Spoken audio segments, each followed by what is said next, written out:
नमस्कार साथियों, मैं आपका मनमोहन गाँव की यूट्यूब पाठशाला में स्वागत करता हूँ।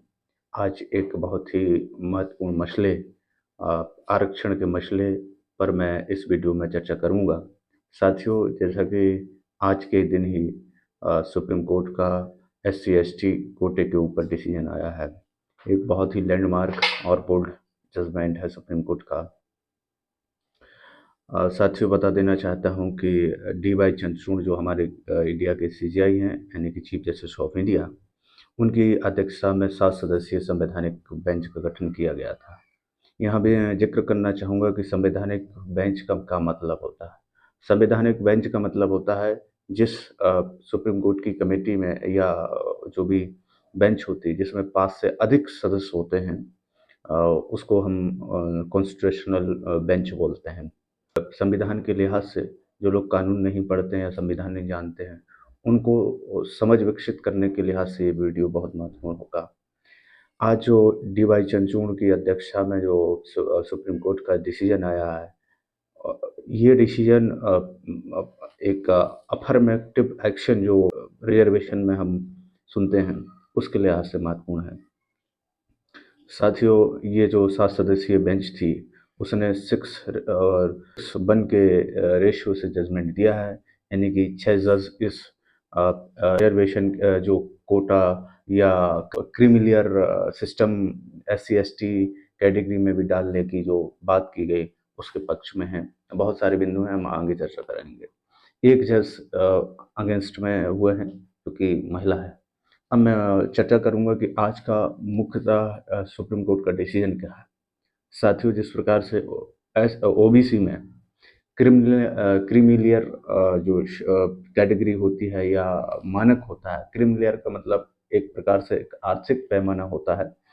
इसको हम इस आधार पे बता सकते हैं या जान सकते हैं कि क्रीमिलियर का मतलब ये होता है कि OBC कैटेगरी में जिनकी आय 8 लाख से अधिक होती है या जिनके पेरेंट्स या जो भी व्यक्ति जो क्लास 1 या क्लास 2 की जॉब में होता है, उसको हम क्रीमिलियर में मानते हैं, यानी कि वो रिजर्वेशन पाने के हकदार नहीं होते हैं कॉन्स्टिट्यूशन के अनुसार। अब साथियों, मैं यहाँ बता देना चाहता हूँ कि जो रिजर्वेशन मिलता है वो हमारा आर्टिकल 15 और आर्टिकल 16 के तहत मिलता है। मैं चूँकि यहाँ किसी विशेष आर्टिकल के बारे में बात नहीं कर रहा हूँ, तो इतना विस्तृत नहीं बता पाऊँगा, क्योंकि आर्टिकल 15 और 16 ही इतने महत्वपूर्ण या इतने लंबे आर्टिकल हैं कि उन पर 2-2, 3 दिन, 4-4 घंटे बोला जा सकता है। इसलिए मैं यहाँ केवल रेफरेंस के रूप में दे रहा हूँ कि जो रिजर्वेशन दिया जाता है वो आर्टिकल 15 और 16 के तहत है। चूँकि यहाँ लोग बाग ये भी कह सकते हैं कि राइट टू इक्वलिटी, यानी कि अनुच्छेद जो हमारा 14 है। चूँकि साथियों, मैं बता देना चाहता हूँ कि राइट टू इक्वलिटी का वॉयलेशन होता है, पर ये सकारात्मक और अफर्मेटिव एक्शन होता है, यानी कि सकारात्मक कार्य के लिए किया गया एक प्रकार से एक्शन होता है। तो यहाँ पर अगर किसी भी जो पिछड़े वर्ग हैं, SC/ST है या EWS है, तो इनको जो आरक्षण दिया जाता है, ये एक प्रकार से अफर्मेटिव एक्शन होता है। साथियों, अब बात करता हूँ कि जो आज का जो जजमेंट है 6:1 के उससे ये जजमेंट आया है, और अब मैं बताने की कोशिश करूँगा। साथियों, कि DY चंद्रचूड़ इस बेंच की, संवैधानिक बेंच की अध्यक्षता कर रहे थे, और जो हमारे उसमें गवई साहब भी थे। ऐसे 7 जज थे। सबका नाम यहाँ बताना ज़रूरी नहीं है।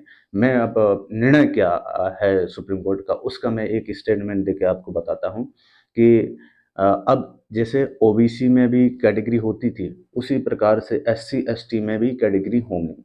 यानी कि अब मैं आपको बहुत ही ध्यान से समझाने की कोशिश करूँगा, क्योंकि बिना समझे हुए इस वर्डिक्ट को, इस जजमेंट को नहीं समझ सकते। यानी कि जिस प्रकार से जो क्रीमिलियर शब्द हम या मलाईदार परत शब्द OBC वर्ग के लिए यूज़ करते हैं, वो वो क्रीमिलियर जो कैटेगरी है, वो अब आगामी समय में सुप्रीम कोर्ट ने वर्डिक्ट दे दिया है कि राज्यों को अधिकार दे दिया है कि राज्य अब SC/ST में भी जो सब कैटेगरी बना सकते हैं। यानी कि SC/ST कोई कैटेगरी नहीं होती है, कोई जाति नहीं होती है, एक प्रकार से उसमें बहुत सारी जातियों का समूह SC/ST में शामिल होता है। तो कुछ जातियाँ ऐसी होती हैं कि वो आर्थिक रूप से संपन्न है, सामाजिक रूप से संपन्न है, उनका शैक्षणिक स्तर भी अच्छा है, आर्थिक स्तर भी अच्छा है, सामाजिक स्तर भी अच्छा है।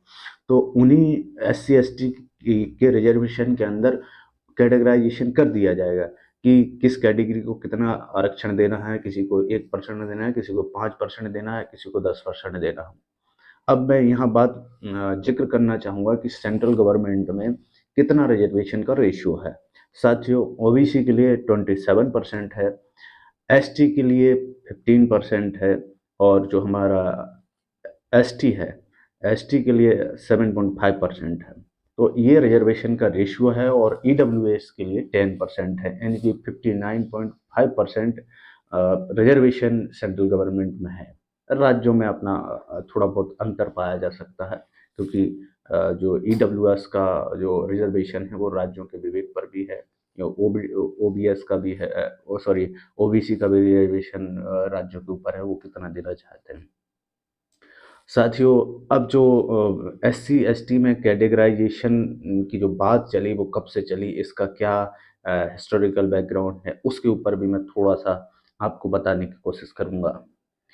साथियों, ये जो विषय है 1975 से स्टार्ट हुआ। दो ऐसे राज्य हुए जैसे कि पंजाब, उसके अलावा आंध्र प्रदेश, जिन्होंने SC/ST में कैटेगराइज करके उनको रिजर्वेशन देने की पहल की थी। लेकिन समय समय पर कुछ समय तक दिया जाता रहा, लेकिन जुडिशियल रिव्यू के तहत या जो हमारे जुडिशियल एक्टिविस्ट होते हैं, उन्होंने जुडिशरी का सहारा लेकर वो कोर्ट में पहुँचे, और कोर्ट में पहुँचने के बाद एक हमारे सज्जन हुए हैं। एक केस मैं आपको बताता हूँ, बहुत महत्वपूर्ण है। एक केस है 2024 का, ईबी चेन्नैया वर्सेस आंध्रा। ये 2004 का केस है।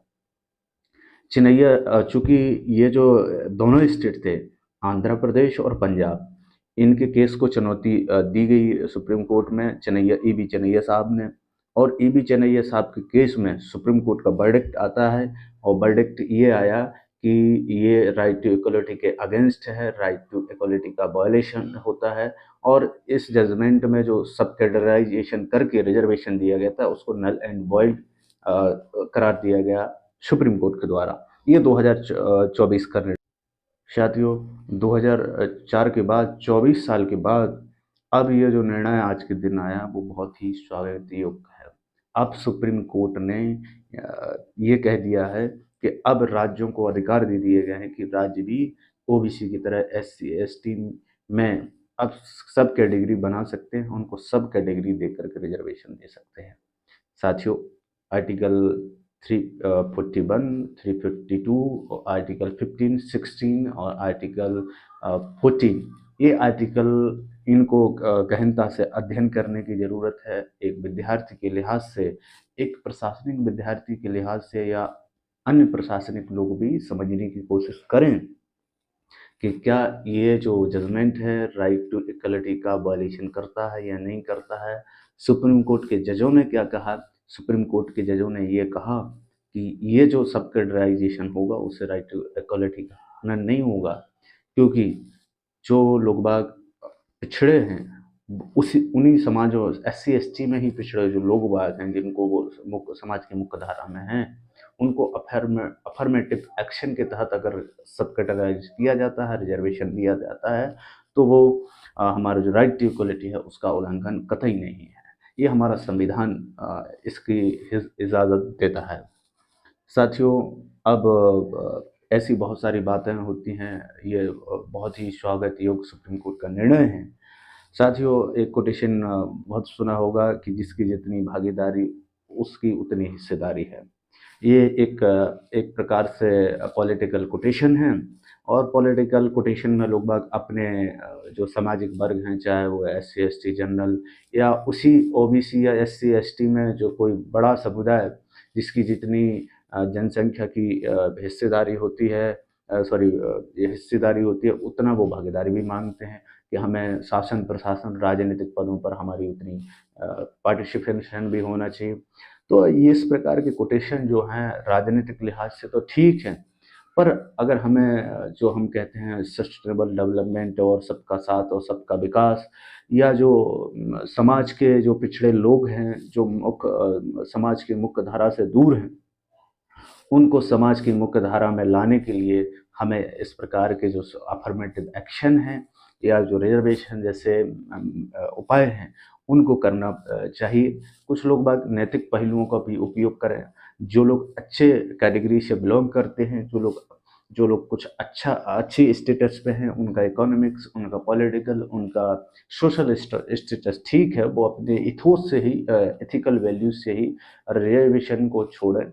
क्योंकि अभी रिजर्वेशन से जुड़े हुए बहुत सारे मुद्दे हैं। जो हमारी पूजा खाड़ेकर थी, आईएएस थी, उन्होंने भी फर्जी सर्टिफिकेट बना के रिजर्वेशन का सहारा लिया और फिर वो आईएएस अधिकारी बने। इस प्रकार के फायदे नहीं होना चाहिए कि जो जिस व्यक्ति के पास एक अच्छा स्टेटस था, ऑडी में घूमने वाला व्यक्ति और फिर रिजर्वेशन का सहारा लेके आईएएस बनता है, तो ये तो कतई हमारे वैल्यूज के खिलाफ है साथियों। और इसके अलावा अब ये जो वर्डिक्ट आया है, उस पर हमारे जो चंद्रशेखर रावण सांसद बन के पहुँचे हैं इस बार, वो और जो एससी एसटी वर्ग से जो नेता बिलोंग करते हैं, उनने शायद इस डिसीजन को लेकर थोड़ी सी असमर्थता या अस्वीकृति जताई है। हो सकता है कोई पक्ष विपक्ष सब चीज़ का होता है, विरोध होगा, प्रतिरोध होगा, ये अलग चीज़ है। लेकिन मेरा ये मानना है कि अगर सबका साथ सबका विकास करना है और सबको साथ लेकर के चलना है, तो ये जो सुप्रीम कोर्ट का जो जजमेंट है, वो सच में न्यूट्रलिटी के साथ बहुत बेहतर निर्णय है, स्वागत करना चाहिए। आम नागरिक से लेकर के खास नागरिकों तक इसको स्वागत योग्य है। और इस प्रकार के अगर डिसीजन का अगर एजुकेशन ठीक से होता है, तो कहीं न कहीं ये जो समाज का जो पिछड़ा हुआ आज भी जो वर्ग है, वो समाज की मुख्य धारा में आएगा। वो भी अपना पॉलिटिकल रिप्रेजेंटेशन कर सकते हैं, एडमिनिस्ट्रेटिव रिप्रेजेंटेशन कर सकते हैं, बहुत सारी चीज़ें हैं। जब ये हमारा जो भारत है, वो भारत विकसित होगा, संकल्पित होगा।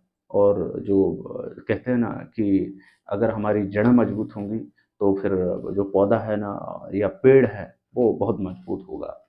इसलिए इस प्रकार के मुद्दों को समझने की कोशिश करिएगा। जय हिंद साथियों।